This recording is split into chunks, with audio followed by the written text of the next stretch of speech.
None of us have accepted failure with the grace that we should be accepting it. And if a child learns to fail and appreciate the opposition, I think most of our problems of this world are resolved. What do you do when you're not working? Watch movies.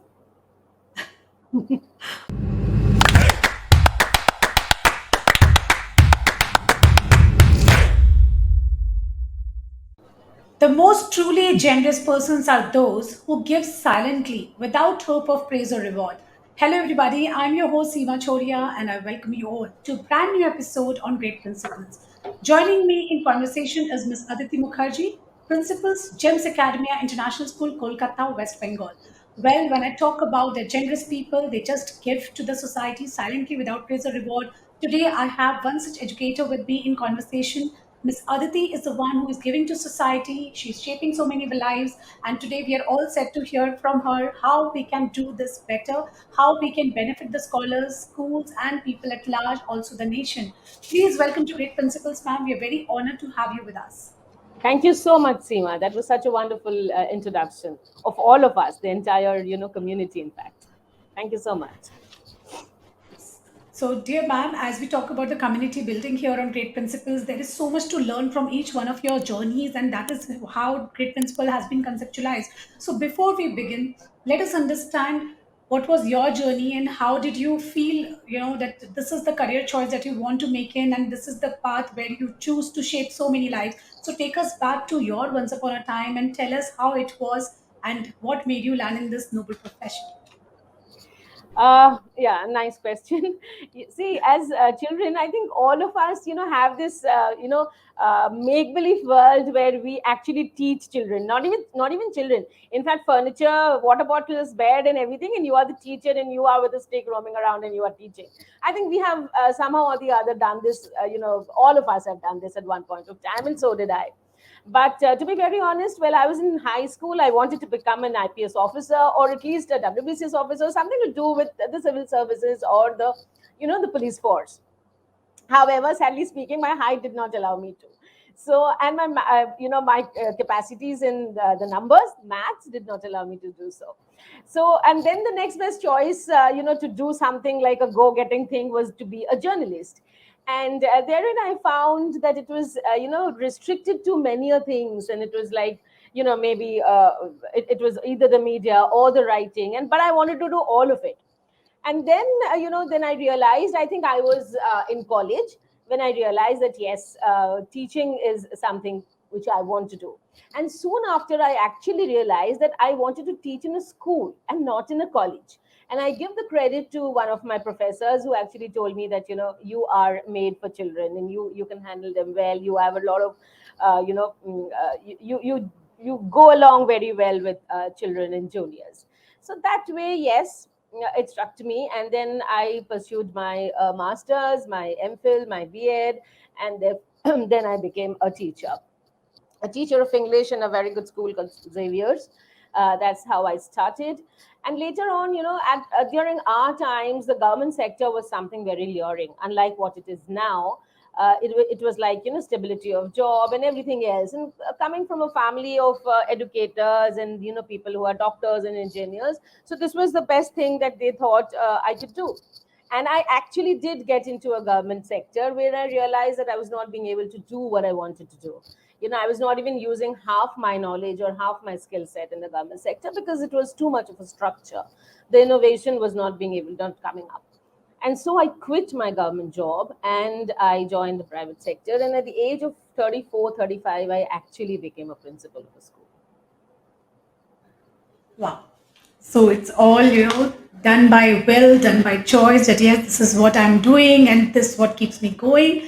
Ma'am, you mentioned one thing that, people told you that you connect with students very well. So what is that guru mantra, if you could give to all the educators? Because I think if there is connect, then only you can mentor the person right. So what is your guru mantra of connecting in the right manner with our children? See, the fact that you have to connect with children is that you cannot have any mantra.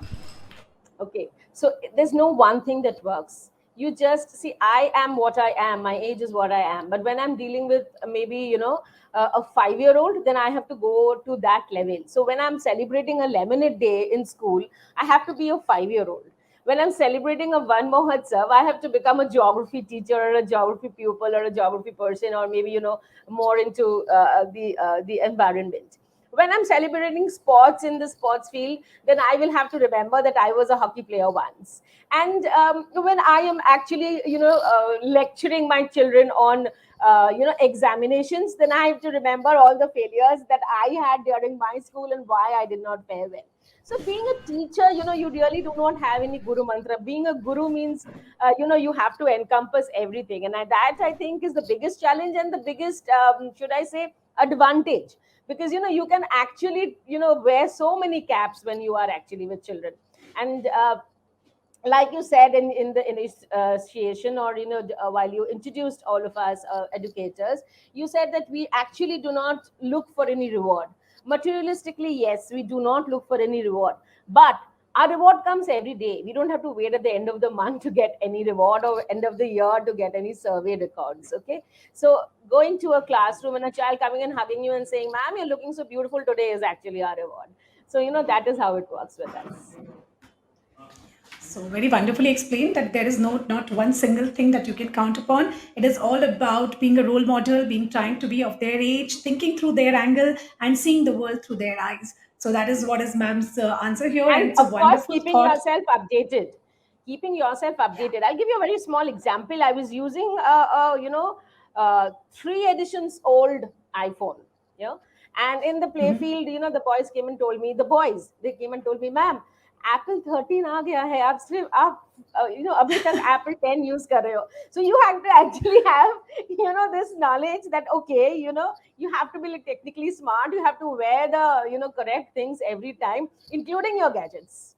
So it's not only, very boring academics or very boring lectures and examinations and how to do well in life. It's also the gadget that you are carrying. So they have to, they have to understand that ma'am knows, and I can look up on ma'am on everything else, not only, not only scholastic but also non-scholastic. Absolutely. We all are today living in the era of technology, and there are so many gadgets around us helping us in every bit of life. So it's very much important to showcase that, yes, I am upgraded. Otherwise, yes, as ma'am said, someone will come and tell you need to do so. And we cannot shy away from the reality that if you're not upgraded, you're losing on a big part. So moving ahead to my Absolutely. next question. And we were just talking about that how the job and how the career choices were there back in those days and today. It was like, back in those days we were like, first find your calling, and today it is like write your own story, be your own boss, be creative. So how can we do something so that the teaching community can be bettered? How can we do something for the betterment of this community? What would be your suggestion that many more youth also step in this noble profession, because ultimately this is the only profession which is building up all the others. So I would like to know for you what all steps can be taken for the betterment of teaching community. See, primarily, I think the NEP has done a lot. It has looked into the, the training, the needs, the upgradation of a teacher big time. But I would like to say something very serious here, and that is, what is the earning level of a teacher? We still have this, that those who do not do teach, we still have this. So if you are looking at a classroom of maybe 45 children, and if you go to that class and you actually ask how many of you want to become teachers, there'll be maybe maximum one or two. Why is this? Primarily maybe because it is not a very high paid job. At the end of the day, a teacher with the same caliber as that, maybe even a startup person or even a corporate person, earns much less than that of a teacher. So this needs to be looked into. Primarily the private sector and the public sector needs to look into it. All the developed countries have very, very high paid teachers. Sadly, India, this is not a sector where people go by choice, but maybe by compulsion. They still look into vocation, they still look into vacation, they still look into the fact that, it's a respectable job. So, your in-laws will not mind you, you don't have to stay back in the night, and so on and so forth. So, these stereotypes should break, and more able people should come into the education sector. I think this is very, very important. Very, very honest answer, ma'am, because ultimately we all need to ensure that our houses are going on, and money is the only thing which can get it run. Fuel is required in every stage, and fuel money, the fuel is the money here, which is the salaries, and this is the resources we all need. So I think you have very clearly brought out that there is a need to work on the pay scale. We need to pay and treat our Yes, teachers well over there, then something yes, can happen. yes, And I yes. hope that Only then soon the many best schools have minds will started actually taking even this step. think. Yes, only then the best minds will Certainly. actually think of becoming a teacher. Yeah. That's true. That's true. So, this is, I think this needs to be taken, especially the school managements out there, those who are hearing us today. So, this needs to be taken as a very valuable feedback, not only for teacher detention, even for giving the quality education to the students, because then only, as ma'am said, big nice minds would fit in, best minds would come to your institute. So wonderful answers here. Now we have reached to the very fast paced round, which is called the rapid fire round. Here we'll be asking you some fun facts about you, your life, and something interesting about you will be unveiled by us. So moving ahead to the rapid fire round, you need to answer me in one word or a sentence would do. Okay. Okay. So Okay. here comes my Ready. very first question to you. Right. A series that you binge watched. Suits. Suits. All right. A movie you watched, Suits. All right. A movie that you watched more than twice during pandemic. More than? What was the Twice question? More than? More than or twice. twice. More than twice. Two times. Yeah, or twice. Okay. Okay. Okay. Yeah. A movie. I think it was. I don't remember the name. It was the Vidya Balan movie on where she was the IPS officer and the forest officer. What was the name of the movie? I don't remember, but I did watch it at least 3 or 4 times. Yeah. All right. Can you tell me the Moving name of ahead the to my movie? I next just forgot. question. Yeah. Yeah. Vidya Balan, I was trying to Yes. recall. If I could have caught, I would have given you immediately. I can't Yeah. recall the name. Forest kind of a Yeah. movie. Yeah. She was a forest officer and I she was remember. trying and saving. Yeah. It's a very new movie and she was the protagonist, a woman protagonist. A very very good movie. I don't know why I'm missing out on the name. Yeah, yeah. Yeah. I'm Yeah. though We I generally watch tend to forget. a lot of movies. I'm a movie buff, but yeah, but So that am I. happens. All So am right, I. moving ahead to Yeah. my next question. Yeah. Okay. Okay. Great. So you are a movie buff too. Great. Yeah. I am. Coming up to coming up to my next question. A piece of advice that changed your life. I don't think there can be any one. But yes, the fact that I work better with school students than college students, that I think was the turning point in my life because with my marks and everything else, I was ready to take my college services, but I did not, and I actually came into the school sector. Three tips for our millennial parents to grow their kids in the right direction. Listen, uh, parents hardly listen, they only advise. Okay. Uh, Empathize and know that they are not your byproduct. They are an individual by themselves. Certainly, I think knowingly or unknowingly, we put a lot of pressure of seeing ourselves or what we were not good at, ensuring that our child is at least good there. So this kind of pressure Yeah. we generally put up, knowingly or unknowingly. So I think very beautiful advice given Or by ma'am here, even which even need to be something which followed. we were good at, even where something Yeah, which we were good at, you know. Yeah. I know. So Yes, I can it totally becomes relate. the bar. It becomes the bar that oh, I did this 20 years ago. Why can't you do it now? Absolutely. Okay. Coming up to my next question, if you could bring one thing back from Gurukul days, what would you bring back? Uh, Academics under the sky, wall-less classrooms. Yeah. Much needed. Classroom without Completely walls. agree. Yeah. And let me add here, in the month of November, in GEMS, we have a week without walls with children. We teach them outside the classrooms. We don't even enter the classrooms. So we generally practice that. Yes. And I'm sure in that week, children would be so energetic and Oh my God. enthusiastic to come to school. You should see the attendance. It's almost 100% always. Wow. So these are the strategies which can be, followed at school level just to make them move out of the classroom and learn in a different manner. Moving ahead to my next question, what do you do when you're not working? Watch movies. All right. So, who is your favorite actor then? I don't have a favorite actor. Like yesterday, I actually sat and watched Major. You know, it depends on the movie. I don't have a favorite actor. Okay. A book that you're currently reading or you read? I'm rereading the book called Lean In. It's about the CEO of Meta, yes, Sheryl Sandberg. I'm rereading the book.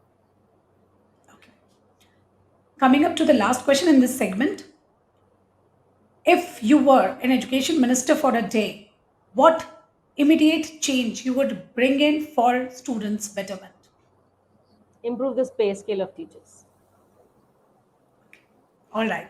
Wonderful. Beautifully answered. It was great to know you in this segment. And here also, we got some good advices for all our viewers. Now, coming down to the last question of the show, which is called the expert talk question. So, ma'am, as all children are born curious, they are born creative, but somewhere is being said that creativity is killed in the classroom. So, why is it so? And what our teachers can do so that they can enhance the innate qualities of the children, the creative qualities, because I think creativity is the skill which every entrepreneur of today is looking for. No? So let it hear it out from Uh, ma'am today. Yes, Seema, this is a very good question, and I would like to answer it in brief. That is, to enhance creativity in children, we have to be creative ourselves, which means that we have to remove the pressure of syllabus from our heads. You know, pandemic has shown us that in a day things can change. In fact, in hours. We had to actually port all our children back to their countries because we are an international school, to Bangladesh, to many parts of our South Asian countries, in a 24-hour notice, and we did it. Okay. No one told us how to do it. We did not have it in our manuals. We did not, we were not trained to do it. But yes, that emergency made us do it. And pan India, barring maybe a very few schools, we all teachers lived up to the expectation of technology, of learning new things, and most of us actually did it brilliantly. When I, as a principal, I visit other schools and I talk to other principals, I hear this, that parents were very happy with the kind of enhancement and change that we did in our schools. And this is not one school. I'm even talking about very remote schools. I'm talking about my school, where I have senior citizens as resource people and teachers. They have also learned technology in a week's time. Okay, so we all have it in us. So why is it that when we go to a classroom, we are only bothered about either the CBSE or the ICSE or the state board or the Cambridge board curriculum? That will not lead us anywhere. We have to enhance our own creativity. And what we did, we made houses of stones and houses of paper dolls, and that's how we learned how to make a house in the first place. So that enhancement of teachers, whether it is imbibed, whether it is natural, or whether it is trained, needs to be inculcated. And that comes out, that comes out of the leader and in the space that the teacher is in. Secondly, to understand that there is nothing right or wrong in the world.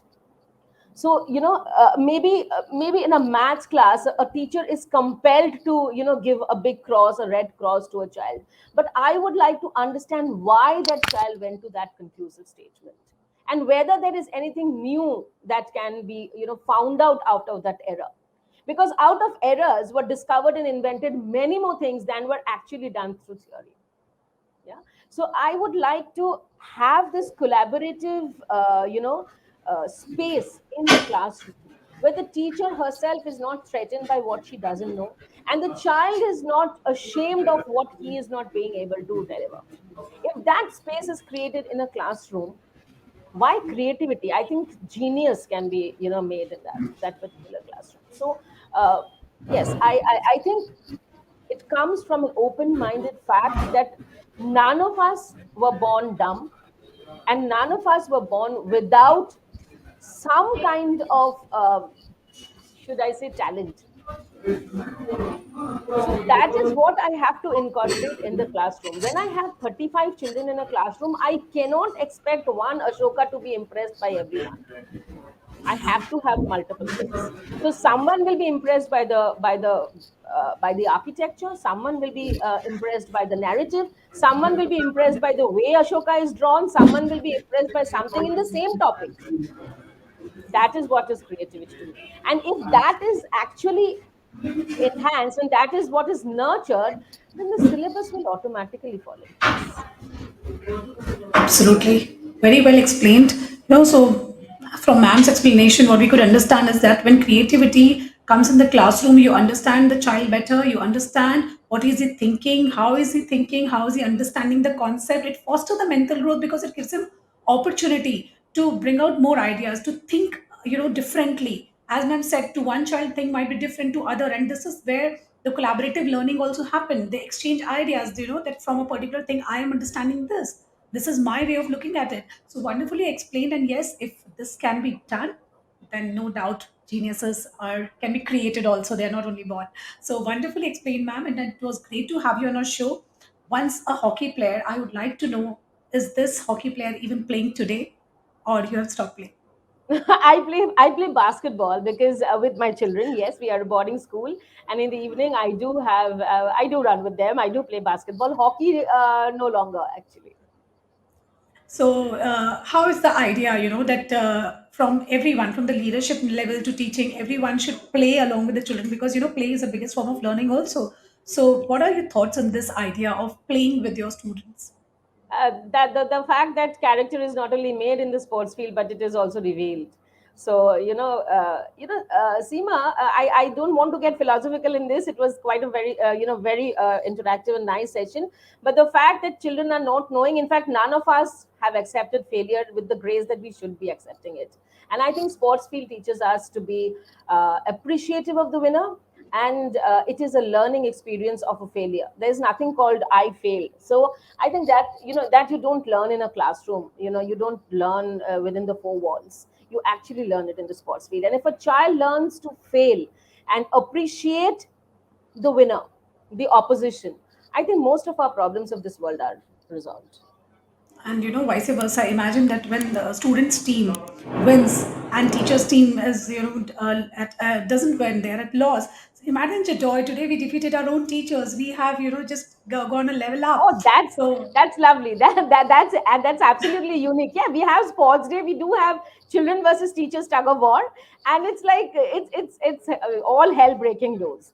And one more thing, I'm telling you that you should learn to fail. But when I talk to children, I tell what I tell them. I tell them that winning is the only thing. You have to win and come. There's no other alternative.